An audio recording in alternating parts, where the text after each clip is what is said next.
Olá, a paz gloriosa do Senhor Jesus. Seja bem-vindo mais uma vez ao canal Conceitos Teológicos.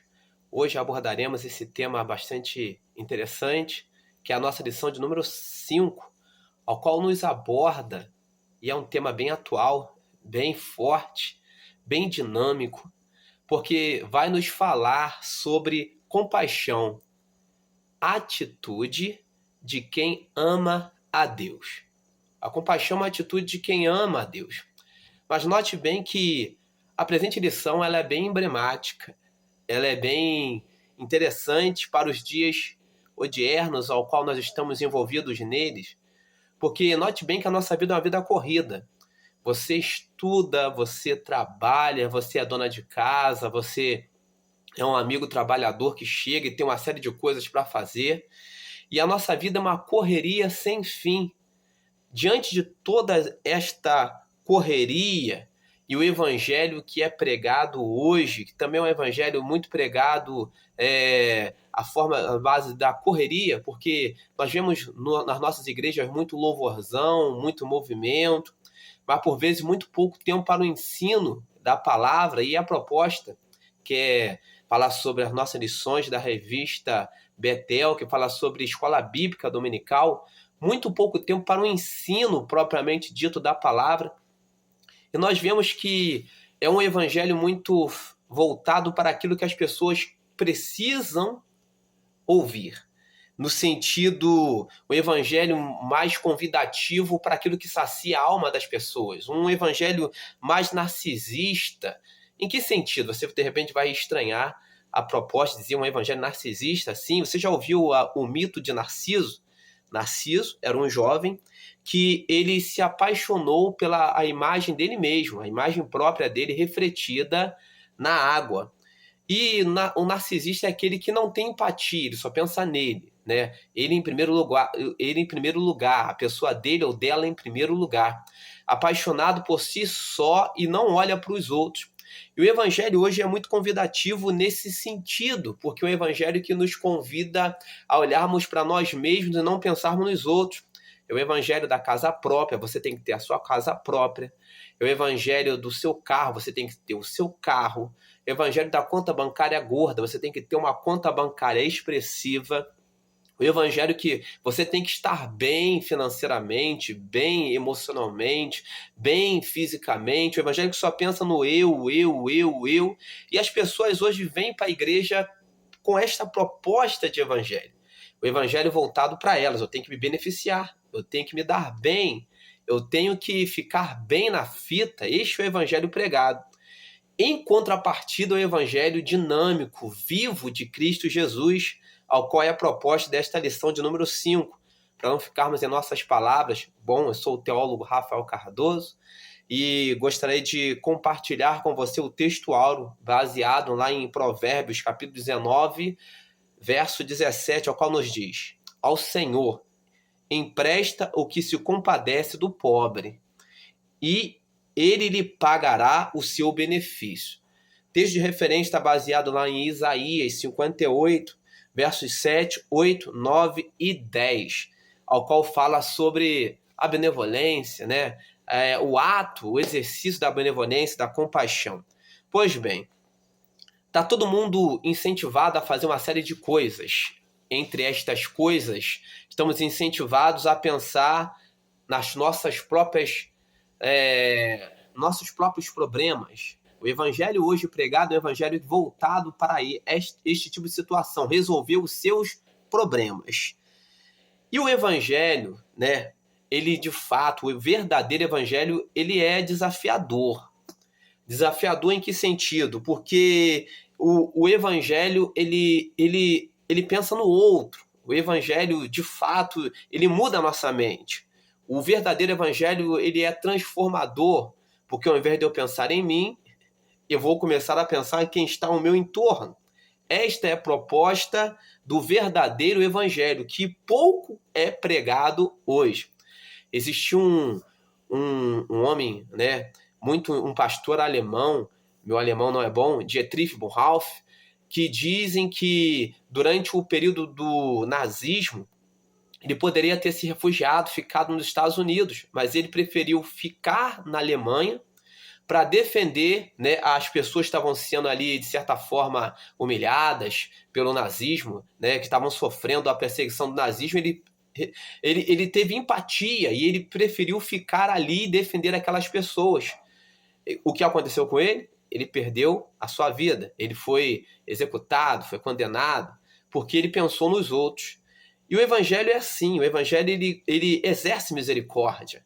O evangelho ele é desafiador. Em que sentido? O evangelho é onde o Senhor ele serve ao servo. E isso é totalmente lógico ao evangelho que está sendo pregado hoje, porque o evangelho hoje, né, é pregado de uma tal maneira que você tem que ser servido a todo tempo. Você tem que estar, a igreja que prega que você tem que ser cauda e não cabeça, tem que estar sempre por cima, né, sempre, né, por cima dos outros, né, sendo servido pelos outros como um grande senhor.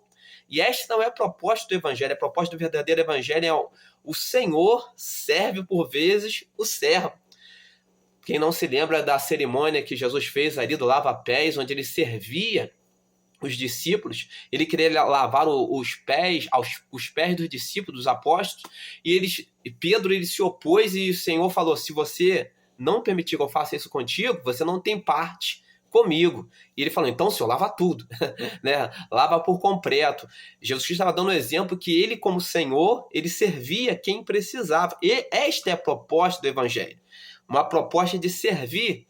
E o nosso Deus é um Deus benevolente, como diz a lição, um Deus bondoso, benevolente. Ele é mais do que benevolente, ele é bondoso, porque existe uma implicação, uma pequena diferença entre ser benevolente e ser bondoso. Ser bondoso é a característica do ser, né? Está no ser bom. Ser benevolente é praticar o bem. Às vezes alguém pratica o bem, mas não é bondoso no coração, é benigno com alguém, mas apenas é uma prática que não é sincera, não é verdadeira. Mas o verdadeiro servo do Senhor ele precisa ser bondoso e benigno. Ele tem que aliar aquilo que o Senhor colocou no coração dele, que é a bondade, com a prática, né? Tem que andar de mãos juntas. E o nosso Deus é um Deus bondoso, que pratica a benignidade com todos nós. Ora, todos nós somos pecadores, mas o Senhor olha para nós com olhar de compaixão, com olhar de misericórdia. E se nós dizemos que somos a imagem e semelhança desse Deus, note bem que nós também devemos ser como Ele o é. Servir aos outros, ser benigno, ser bondoso. E este é o grande desafio dos nossos tempos atuais. Colocar-se no lugar do outro. Esse é o grande desafio do nosso tempo atual. Porque eu já vi muitas vezes, em algumas situações, pessoas que chegam à porta de igrejas, por exemplo, e pedem: me ajuda, por favor, preciso de uma ajuda, né? E alguém fala assim: eu vou orar por você e Deus vai te abençoar. Mas isso não é ser compassivo, não é ter compaixão, não é se colocar no lugar do outro, que às vezes o outro que está vindo pedir ajuda está com a barriga roncando, com fome.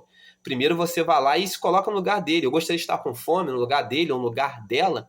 Vai lá, atende a necessidade primária, que é a fome, se coloca no lugar dele ou dela e depois, invariavelmente, né, pregue a palavra. Porque às vezes nós queremos pregar a palavra, entre aspas, mas nós não demonstramos a palavra que nós pregamos com nossa essência, com nossa vida, como a parábola do bom samaritano, né? É impossível não se lembrar da situação do bom samaritano que estava ali ao pé do caminho, passou o levita, estava muito ocupado e passou batido, passou direto. Passou o sacerdote que tinha a palavra de Deus, estava muito ocupado e passou direto. Quem foi ali, de repente, acudir aquele homem, né, que estava ali caído, enfermo, foi um samaritano, que era visto por todos como alguém que não tinha muito valor, não tinha muita expressão a sua cultura, e foi ele que socorreu o pobre homem que estava precisando de um socorro, né? O homem estava precisando de socorro, e o samaritano foi e o socorreu, e o protegeu, pagou as contas dele, pagou as despesas médicas. E por vezes nós dizemos que somos compassivos, por vezes, mas nós não somos tão compassivos assim, não temos tanta compaixão que nós não nos colocamos no lugar do outro. O que é ter compaixão? Ter compaixão é ter empatia, se colocar no lugar do outro e exercer algum tipo de ação. E quando é que nós praticamos essa compaixão? Nós estamos tendo compaixão das vidas como crentes ou nós apenas estamos vivendo de falácias? Como muitos dos fariseus que estavam ali no tempo de Cristo, Jesus Cristo falou para eles assim: vocês praticam muitas coisas, vocês dão dízimo, fazem isso, fazem aquilo outro, mas esquecem de outras, omitem outras, que é a misericórdia, o juízo, né, a fé, precisava andar tudo de mãos dadas. Não basta apenas ser um religioso, não basta apenas carregar uma Bíblia debaixo do braço, não basta apenas dizer que é servo do Senhor, deve-se praticar. Isso que nós dizemos que somos, servos do Senhor, e o servo do Senhor, ele serve. O servo do Senhor, ele tem compaixão. O servo do Senhor, ele pensa no outro, no interesse do outro, né? Às vezes até mesmo antes do interesse dele ou dela, né? Pensa no outro em primeiro lugar. Porque é isso que a Bíblia nos ensina. Se nós praticarmos os mandamentos bíblicos, nós vamos ter compaixão. Amai-vos uns aos outros. Essa é a recomendação nevrálgica, né, das Sagradas Escrituras. Amar a Deus acima de todas as coisas e ao teu próximo como a ti mesmo. Nós temos sido compassivos de fato. O apóstolo Paulo falava para Timóteo uma coisa muito, muito interessante, que nós devemos cuidar, né, dos nossos domésticos na fé, nós devemos cuidar da nossa família. Nós temos compaixão com os nossos familiares, nos colocamos no lugar deles primeiro. Né? Primeiro temos que ter compaixão dentro da nossa casa. É o primeiro lugar onde nós devemos começar a compaixão. Tem muitos homens de Deus, mulheres de Deus se dizem homens de Deus, mulheres de Deus, mas não tem compaixão com os filhos, com o marido não crente, com a esposa não crente, com o familiar que ainda não conhece o Senhor Jesus. E a Bíblia diz que aquele que não faz isso é pior do que o infiel. Que adianta estar na casa de Deus todos os dias, e isso precisa ser feito, mas não está cuidando de um filho, de uma filha, não está vendo a condição de um filho, de uma filha, não está cuidando de um marido, de uma esposa, não está colocando, né, a mulher deixando a janta para o marido não cuidando daquilo que a mulher precisa, ou os pais não cuidando dos filhos, deixando a léu na rua, né, a Deus dará, vamos usar esse termo, na rua, na mão de qualquer um, é pior do que o infiel. Compaixão é isso, você se colocar no lugar dos outros e colocar o outro em primeiro lugar. Que nós, como servos do Senhor, homens de Deus ou mulheres de Deus, pessoas de Deus, nós viemos a praticar a compaixão, amar a Deus acima de todas as coisas e amar ao próximo como nós amamos a nós mesmos. E não termos a situação, um mito de Narciso, amar a ele mesmo, a imagem dele mesmo, olhar só para si mesmo, só para o seu próprio umbigo, porque quem age assim certamente não conheceu o Evangelho de Cristo Jesus. Este quem vos fala é o teólogo Rafael Cardoso. Deixe o seu like, se inscreva em nosso canal, né, e nos ajude a propagarmos palavra de verdade, palavra cristocêntrica às vidas e corações de todo este Brasil. Você que gosta de uma leitura teológica, de cunho teológico muito boa, eu te convido a ler um dos meus livros, né? Está na loja da Uicrep, vai estar no comentário aí embaixo, você vai estar clicando o link e vai estar sendo encaminhado para a loja da Uicrep. Introdução à Escatologia, é uma introdução para você que precisa entender assuntos escatológicos, né, escritos pela minha pessoa, e você vai estar tendo uma introdução bem pragmática e vai estar entendendo, porque é uma linguagem bem simples e objetiva, bem como um livro que eu sou, né, eu gosto muito desse tema, A Predestinação sob uma Perspectiva Calvinista, foi o meu primeiro livro escrito. Eu convido para que você possa também estar vendo. É um livro bem pequeno, bem resumido, mas de uma abrangência que vai abrir o seu leque. Você vai poder entender muito sobre este tema de uma forma bem pragmática. Temos também Gênesis para teólogos, feito com todo carinho.